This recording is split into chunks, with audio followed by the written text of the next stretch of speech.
In Minneapolis tonight, officials are still searching for a motive after a shooter fired into a school church during prayer. And thanks for joining us at 11. I'm Connie Leonard. Doug has the night off. You are taking now a live look at a memorial right outside of Annunciation Catholic Church. That's where two students were killed on Wednesday. Tonight, we are learning who they were and how they'll be remembered. ABC's Christiane Cordero has the latest from Minneapolis. Tonight, investigators are combing through a mountain of evidence to determine why a 23-year-old they say was full of hate shot into a school church as children prayed. The shooter wanted to kill children, defenseless children. The shooter was obsessed with the idea of killing children. Two students were killed in the chaos. 8-year-old Fletcher Merkel's dad today shared how his son will be remembered. Fletcher loved his family, friends, fishing, cooking, and any sport that he was allowed to play.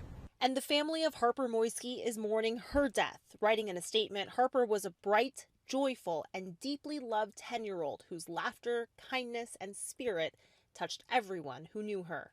18 people were injured, mostly children. Speaking with us today, this mother whose 8th grade son was in the church during the shooting and ducked over a first grader to protect him. His buddy's family reached out to me to just say how much they're thankful for Francis, my son's name, for protecting their young first grader. And I'm so proud of my son for doing that. Both students were reunited with their families uninjured. Investigators at the scene recovered 116 rifle casings, along with 3 shotgun shells. They say the shooter had 3 weapons and died by suicide at the scene. 1 live round was recovered from a handgun that appears to have malfunctioned as the shooter attempted to use it and became stuck in the chamber.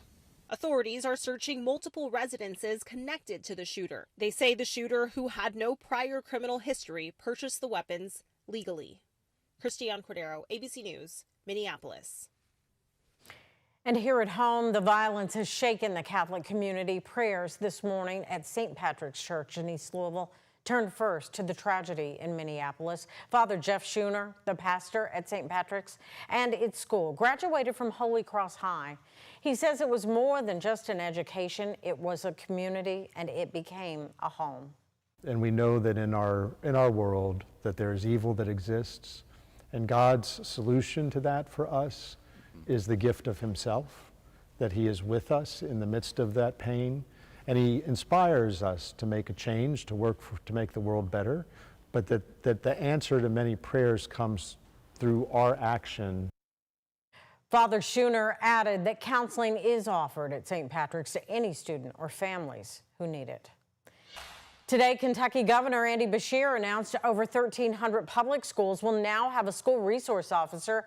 This is now a safety requirement due to the School Safety and Resiliency Act. The officer will conduct annual unannounced visits to all public schools to verify state mandated security measures and other requirements. And this comes after the recent launch of the Pre-K for All initiative, which aims to advance the Commonwealth's public education system and job growth.